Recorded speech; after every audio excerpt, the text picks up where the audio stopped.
Chỉ bay ule hei voin hi ni som ni le pakhat July sang ni som hi panga ni a chon hei kanom na hi niandau auto works zema bok Ashok Leyland showroom khani a hei kanunga hen motor thar Ashok Leyland motor model thar ni ICV a segment a chuna sang berani a hei hi E-Comet 1615 TE ti ani a tin a engine capacity hi 3839 sang thum zariat som thum le pakua 3.9 liter ani chuan Ashok Leyland le hino hi technology in ang ani awang hian ai nang tia soi te po om thina amero chu India rama hian emission nom a khau em awangin tle ma hanti danglam te po an nei bok thin ni a soi ani engine a hian in turbocharged intercool H4 series aron manga maximum power hi 2400 rpm akan maximum power apek chhuat he zat hi 110 kilowatt ani a chuan 150 horsepower apek chuak ani ti chuan 1200 tanga 2000 akan rpm akan 450 newton meter apek chuak boka an motor ma sa 1215 te 1015 te khatiang hawa khanin 1250 atanga 2000 akan rpm maximum torque 450 newton meter pe chuak ani chuta chon inge danglam na ome me box hi lawa kan ti mai theya amaro gear te po hi anon tilian to a pinion te top shaft te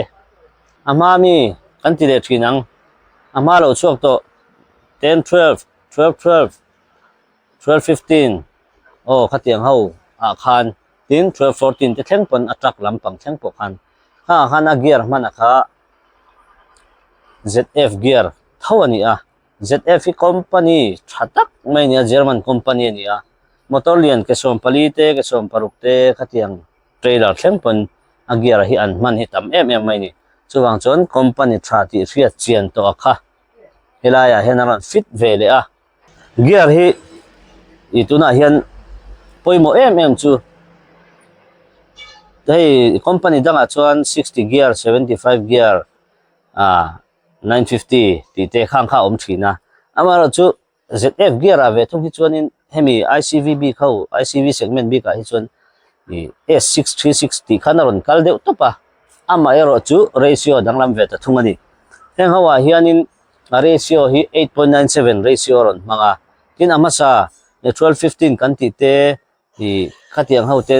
1015 kan ti te hawa kha chon 8.28 ratio kharon mang thungani amar chu hei chon 8.97 ratio ron manga inge ratio kan ti chon ali chak zong te atan the dan zong te khami soina khani a chumia chuan a gearbox 8.97 ratio ron pui turin helai hian clutch plate hi ama a an motor ICV chuak to zong zonga 330 diameter mo 330 mm diameter ni thina kha tuna hian 362 mm diameter in an that to bokani chu chuan heta engine akhanin powera le performance atam takha apui base he ni ta a tin chu mai chu ni lowin i differential a hen soi to ang khan meritor ron mangani korota differential a hen meritor ron manga a meritor hi Cummins company thawan ni sang hi som hi pahnia khan Cummins sian an lei to a meritor hi company thatak mai ni a company sang om dana te po oma spicer te po oma meritor te po oma so zinga chot meritor hi chu a number 1 a chon kangaya keima chon midang in try out lo mai thei ma second man ve chin ani chu tin hei heta hen han enila helai hi ake hi helai mino lak salo helai hi hei hi tunma a motor tha em ron chuak 16 18 kan ti truck chak lutuk tak mai kha khatiang a kharon mangani heta hian tha em mai ni hei hi a heavy a motor lian 6 cylinder china chuan quintal zani som hi te khatiang te kha phur thina ni hei hian hemi ang hian no differential a hian a ratio kan soi lokang differential a hian in 43/7 hi 6.1 ratio ni a tin heta hian 37/6 aron mang thunga hei hi ratio chu 6.1 thau ani chuta chuan a ratio kha enge kan ti chuan tail pinion le crown pinion a oma chuta chuan a ha kan ti ati ta kha omani khami kha avir zonga kha ate na ni ta a tuna hianin heta hianin 37/6 aron mangta a chumi chu tail pinion kha 60 na ni tail pinion kha voi ruk le 6.1 a vir chhuak khan a crown a bial lian a kha voi khat a vir chhuak chu alir chak zonga kha anita ni chu wang chon tuna hian 6.1 ratio hi a gear te a engine te nen hian a in phaman chho viong em o katia tin an motor ma sahau kha soile thinina an motor ma sahawa khanin 5.57 ratio ni kha ho kha chu alir kha chak hreta tin kong chawa po rit han la khan heng ho hai chon atang rei lo thei deuh rek he gear change ma yang tur chi mo khanga khana rin thei bok ta ni hero hi chu 6.1 ratio ni a kesom pani te ne ratio chu nang don ti na ni chu kesom pani nei truck te khatiang ho te nen khan chu wang chon a heavy view tur angai ni a tin an motor 6 cylinder chin 1618 truck le tipar bi ka khan hi an lo mang ve to thau bok ani tuna hian ICV segment a anron mang ani a atlo view in karing tin ba ka pakhat le a chuan a zau zonga hi amami wa ho ai khana ron zau le ta fetani alien hawa mang aman ang karon mang ta ka khachuan zau hian enge kongro wa su view mi kan ti mai se a chak pha thuwa te khanga khachuan in kongro su lo mai thei a zau ringot khachuan amai ro chu hian a fulin bungro lo phura chumi chon kong chia hetian lei buk tu rakha hei hian aleina sa tu rakha a zau ta ka wang khan tam takha ado khal don ani tin chumi ron puile tur chon hela hian he tayar hi tayar thale tuk tak me he MRF tayar ani a chuan hei 295 he hi ron mangani 295 hi overload tayar ani hei hi thae me mani 1020 om thawa 295 om thawa hei nen hen a engima huil ri ma chu a in ang vek ama ero chu hetiang bik 295 ho hi chu ato po to dewa overload tayaran ti deuh bik thina ni azor tu te po hen mo chuan a body hi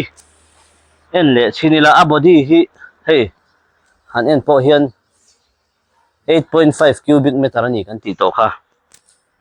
hei hela ya hianin hi om le boka hei hela ya a body hi 8.5 cubic meter ani a hei hela hian hei om boka hei hi construction work vela a safety turani a inveng tu tura ruam han hi ni chuan hei hela ya hian hydraulic hi hei han en lok tiang hydraulic a hian front end tipping an tia he tiang hi ama hian ron mang to a ama ka chuanin heta hianin double end tipping a oma alaya hian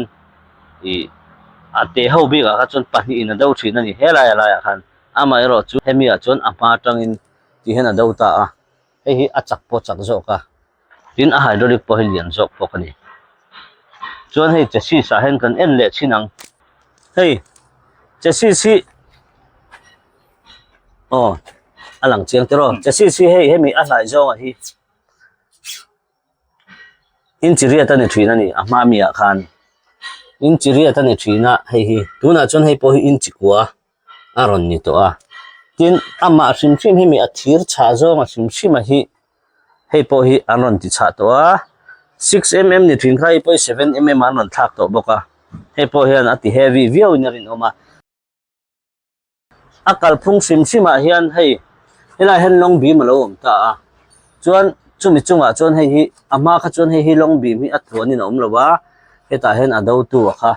om dieta mun thum hun li vela mo ti khan om phei diet ani khamia khan hei hero in ngat ta top thina tu nei ro chon hei long bi hi a thronin a ron kal to ta chassis thop tur hian chuta chuan hei hi aro in ngat rual ta thap mai ni ena ro in ngat rual ta thap mai ni hei po hi rit han phur tak le hemi toy te ina ado ang chi anua complain chele mai tura kha hei po hian aveng viau tura ngai ni a hei po hi customer te tan chon that viau khari nombok ani chuanin hei helaya hianin hei kan soi lo kang hei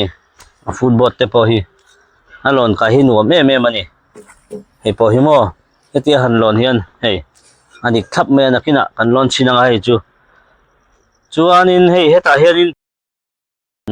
hei hi liter zale panga khan ni thina ama chahawa khan tuna chuan hei customer te complain te po om ve neu neu boka han long ran tak tak chuan liter za panga ringot chu atlem bok em ani ani na taka chuan amaro chu tuna chuan liter zan hi som ni aron vuah ta vung maya thaviau tura chuan kangaya tin long ran ate po tlang puin helaya changa kan kalna thina hi chuan lang kai te baga te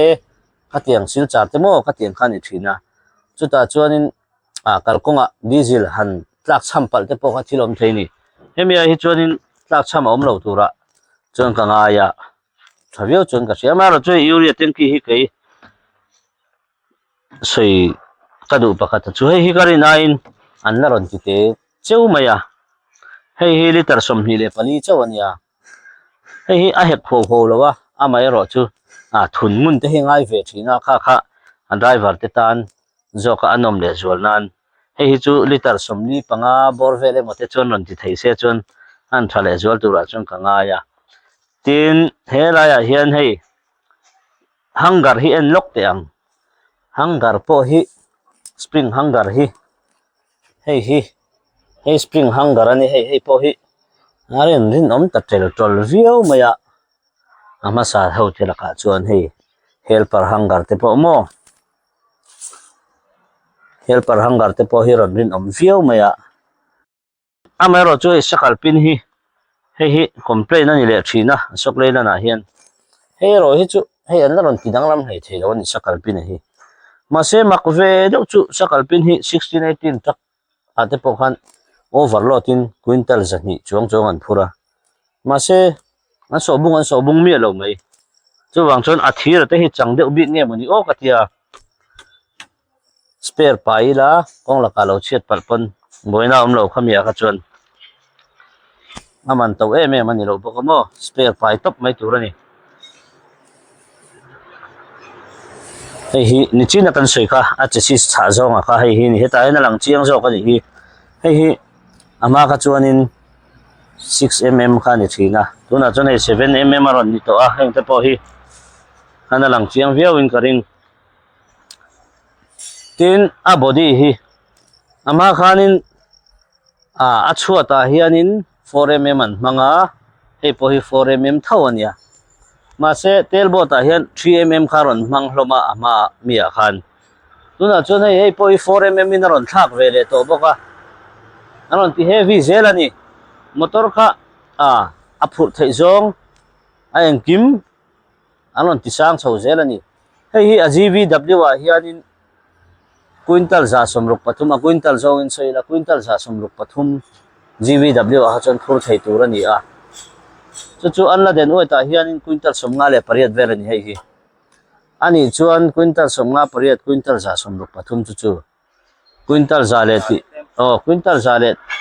ti kha phur thei de me a metariat le achan ve a kha chuanin overload lo tura kan ngai ngota nge ni balu te hi a hu lai le a hu lo lai te hi nang lawa chumia ero chuan adang lam viau mai thei ICVB krim chima chuan hei ba ka tha a han thom le tur hi chuan a om thein karing lo hei ba ka heavy tur hi chuan tayara hian 1020 MRF mm ron chom boka 1020 a po hianin 295 ani chu wang chuanin atayar chom po hi that hle maya hemi a po hianin hei it na tham ani inga sia differential le atayar te mo agiar te heta engine ne no in angreng ma se an motor masa lo chuak to tinen a horsepower ani emo a torque ani emo a cc ni emo lo in angvek po ni se ICV segment atan chon hei ba khalien le tha hi chu a om do ne mani o katia in kan soi le du chu a wheel base hi hemi wheelbase kan ti chuan hemi ake ma in car hi tina ni a an motor masa soile thinang 1215 hin salna sa ka soile thinanga 1215 hawa khanin a wheelbase khan 2850 ani chu millimeter chu fit viet le fit kwale inchi li velania heta hei hemi a hianin 3600 ania fita chon fit from pakhat le inchi kwa dai ani hei hei hian inge apui le theina chance kan ti chuan hei hian in cubic meter riat le achan ve phurdona ake adauliana akara zawa hetiang te hen kong chia akhan a wheelbase seina na chu hei hian kong chia lo daya a local kai le to a anungina ron rapa aruala ra le bok kha aveng tabi khani seyo varani lo ta hei hi truck kan ti ho nen te chon ala in sei hlei tu kani college truck ho nen chon mo chuwang chonin tipper ro chuan a wheelbase po hi atok viau in ka sia imam hung dana chuan ron bel chiang ve chinula in thathiam mai in ka ringa chuan tayar hi alian hi hemi aman thatna em chu phura zobi kani hei bung ruari tak an han phura tayar hi atet ni tuk chuan phura zo lowa ake te po hek pha thina chuwang chuan a tayar hi alian hi acha em ani tayar lian han man hi mo tin akara zawa a wheelbase lo laboka khang zong khan performance shima chuan hei aya ICV segment a chuan hei aya chungnunga siam tur hi chuan a har sa to mai thei HCV angai to ang karing chuan ICVB ka ro chuan hei chu a performance chu atok teu to viau chuan ka chia hei hi AC cabin ani lawa hei hi amai ro chu aron kal le tur hawa hi chuan AC ani do na AC lo po khana buk thei thoin ka chia na kinan mani nan soi chiang tur angai na hei hi an sal to ni naktu ka henan deliver do ni hei po hi hei a mel han en mai po hian min an du riau maya chuwang chuan a fu viau mai thei kaben chung kan en lokanga hei ti han en pheila sir tang hian ake ai hian a body hi pong lawa in roll viau hei side lak tinuam tu ni a cabin chung en lokang hei tiang kan rapa he la hen von chana oma ti hian an lon kai maya dar thalanga khop mai helai hian hei dar thalanga oma hei hian hei ama motor omem ti te kan en na kha ni a tina thanglama hian hei hi om le a hei hi a sir side en na ni vele thunga chuan hei heta hian pahnih om vele boka ngamano ko kan khar lok mai hei hi side la kan nuam don em kan en lokang so a body kill kha mu thei vek ta ni hei hi side lak ti nuam tu an ke mani po driver tam takin an se ni a chuan hei car tep te poron chom sa to boka asok leilan intikal mai heta hian charger om boka hei hi 5V 2.4 ampere ania tunaya fast charge phone nei tan chuan aman tla ru tu bo mai thei ni maro chu emergency a chuna thavereng mai tin hei hi blower ani a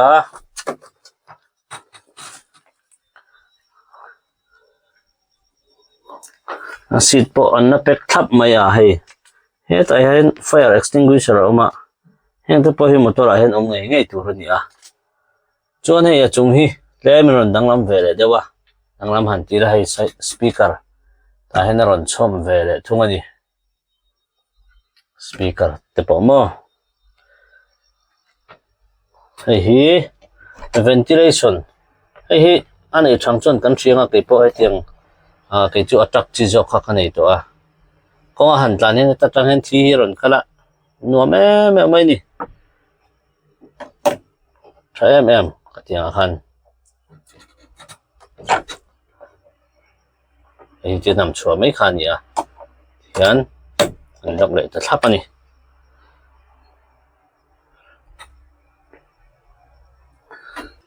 อัน just ให้อัพนานี่ให้พออัพนาเท่าอัพนานี่ตรงไอ้อติตรงนั้นนี่เวลาทุ่งหินบักอสกเลยลันฮีsteering หินวมชินมาอะ steering สักตะกี้องเมวโลอสกเลยลันอาเฮียนอัน steering box ฮีอันยันชาเฮ้ย steering box ฮีเลียนชาวิอาวันนี้ steering ฮีหันสักฮีอมไงเราตินบักอาเฮียนเฮ้ยนี่ละ hand spring วัวด้านนี้อากาวกันหูฮีเฮ้ยอาโซตินวมตัวระอันดาอันยาตินบักอัลโลตาให้มีอากาวเห็นอารอนปุยเวรทุ่งโดนให้ทั่วเบลง่ายมีแล้วนี่สปริงฮิโมทั่วเบลง่ายแล้วบอดี้ติริดไม่อะระหว่างจนทั่วเบลเราเห็นดูทุสามันนี่จอกอันนี้เมื่อน้ำจังเห็นทั่วขังเฮ้ย16 18 เฮาเนี่ยขนาดอังตัวแต่พอเห็นเรชิโอฮิลังเวกะมันเอ็นล็อกกัง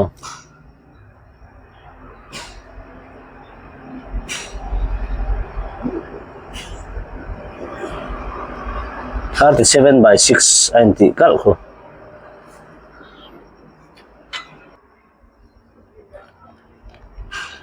รินเมอร์วิโอไม่ให้ cross member เตป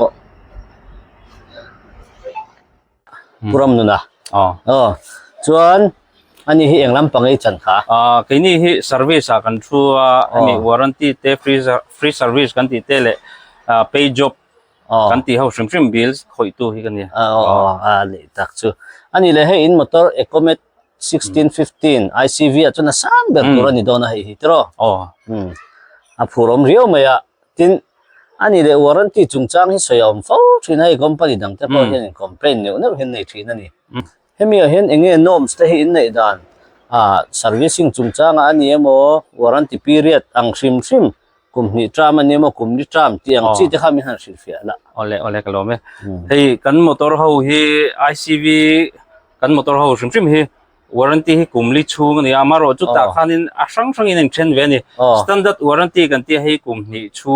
กันที่เทียมที่ด้านตัวจวนเฮตา radiator เต clutch ลำปังเต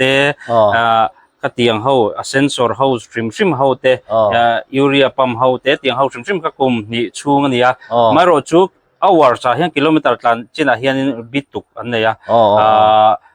hour สั่งทุ่มหน่วยลำปังง่ายจุดมี standard warranty ในตัวจวนจุงจวนนี่เคลมเทเราฮิตเคลมเตตีนี่ให้มี body cover เตเลยbacklight headlight ตีเต glass ตีเขาเวลเห็นนี่ไม่ตาจุดมีนี่เราจุกันเคลมเทเวกัตินเองเราจวน driving อะไรนะเฮียน extend warranty กุมนี่ดังกุมลิชุงดังอารมณ์กันเลยนี่จูแต่จวนนี่ gear เต differential เต engine เขาเตเลียนเขา timing engine timing เขาจงเขาเขามีช่วงคานกันเคลมไทยชีนั่นนี่ว่าเรามุ่งไปอันนี้เลยตุ้นให้ชาวเห็นฮาร์สันนะหันเคลมสักไทยเราอังจีเคสที่ผมเทียอินบัก servicing รอนกัลชาเราอังจีเตอินอภิริยทุนช่วงเราเปิดตัวอังจีเตข้าอมเวมอินเคสอะไรอมเวนัวชีนไหมฉันจูให้มี standard warranty กันตีบีคีอะไรเรามันนี่กันมอเตอร์ที่อัตลวนชัดป้างายอันหันลากติดเพราะแต่อันนี้นาเต้นน่าตัวจวนนินกลุ่มนี้ช่วงจวนนินเองวักมาให้เชื่อมันแล้วนี่ทีนั้นคลาสเพลย์เตโมเองก็เตียงเบรกไลนิ่งเลยอันเดียวก็เตียงเขาตีเราก็จะเชื่อมันวักแล้วว่าอันหันมันริมตักตักคอนสตรักชั่นเขาเต้นหันมันตักตักเทียนินกลุ่มนี้เวลาเห็นอารมณ์ตักช่วงก็จับจีนะเฮงเขาว่าไอ้โรที่ชวนกลุ่มนี้เราเป็นตัวว่าขานินไอ้นี่ตันตีเทกันในตัวชีแล้วว่าก็มีขานินเทียมเนี่ยอาอมให้ลำปังสารวิสแล้วอมพอเสียคำดูอันนี้ครบไหม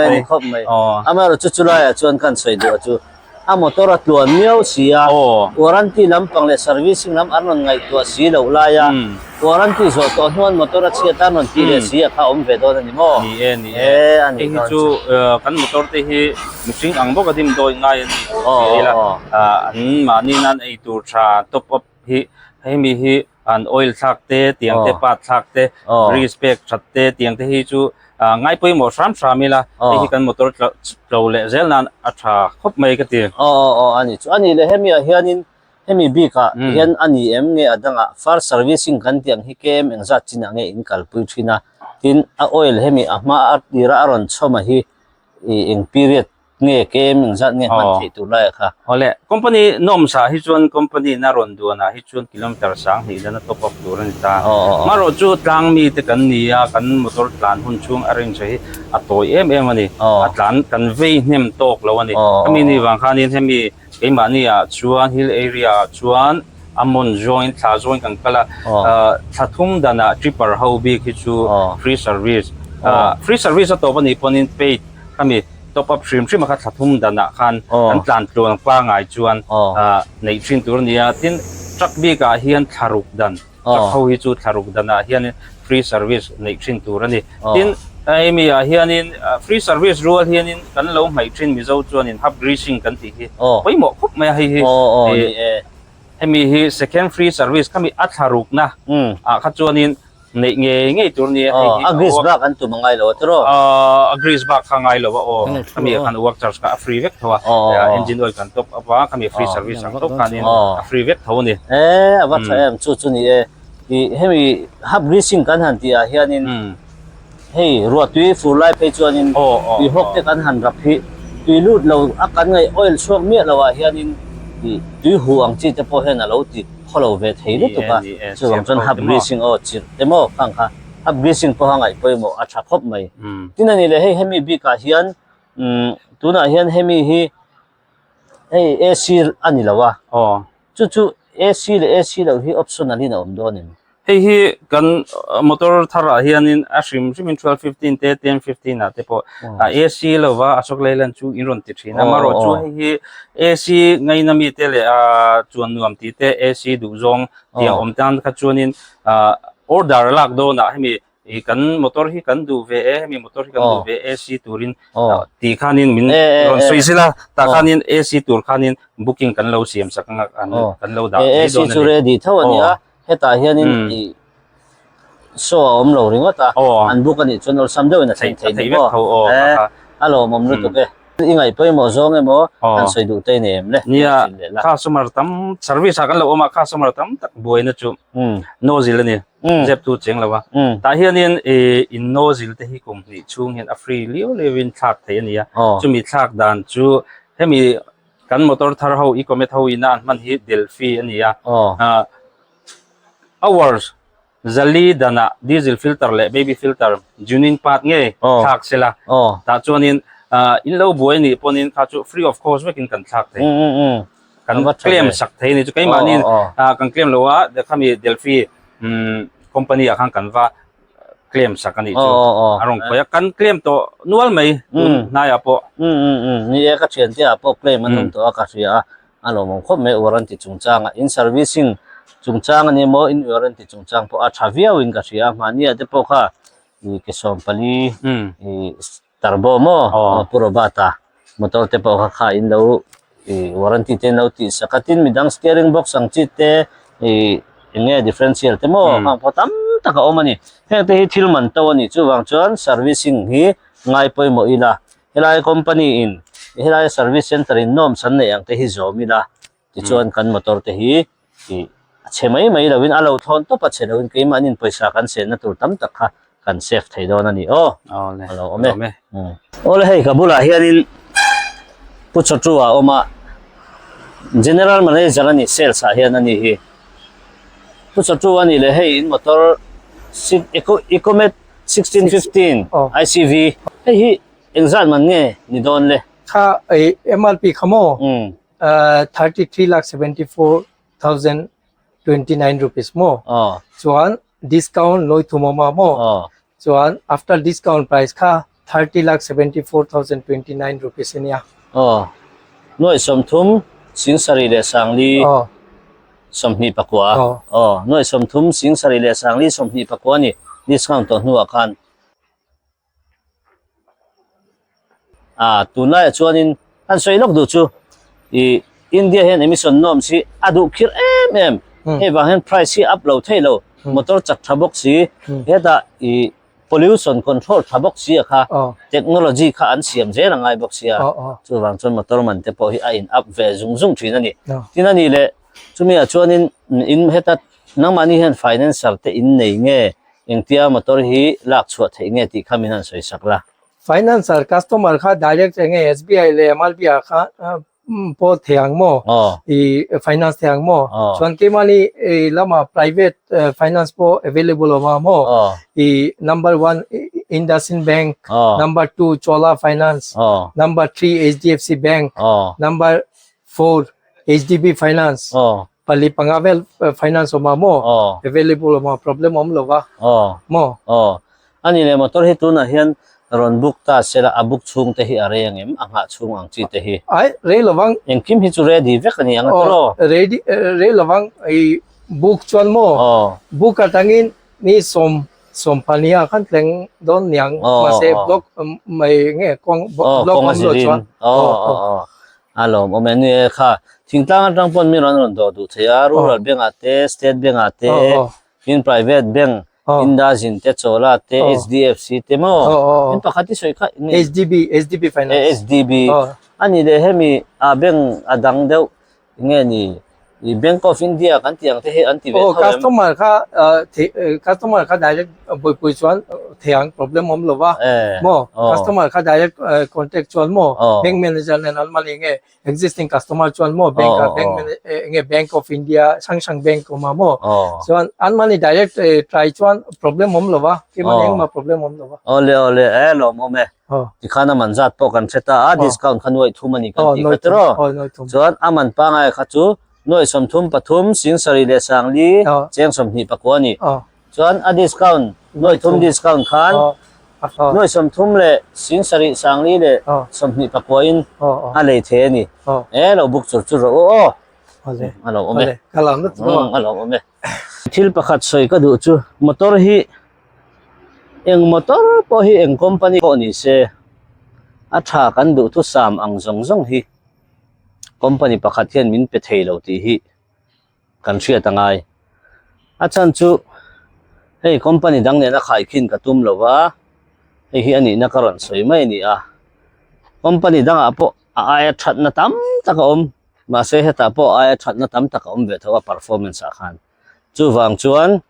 motor kan leido na ni chuan kan man na tur chen phot tur balu phurna nge kan tia khopui chunga cheta tur leivung painan nge hata khanin ICV a hianin motor thade ubi company hi chun ve thin tin heavy a po chu ti tho tin light a po chu ti tho khatiang deuh khan kan motor kan man tura zir hian motor hi thangila an thang sualin karing lawa tin motor te po hi bel chiang ve viau thinila engange an specification ate po hi zir chiang peila tiang khan motor thatak kan nei the ka be se ni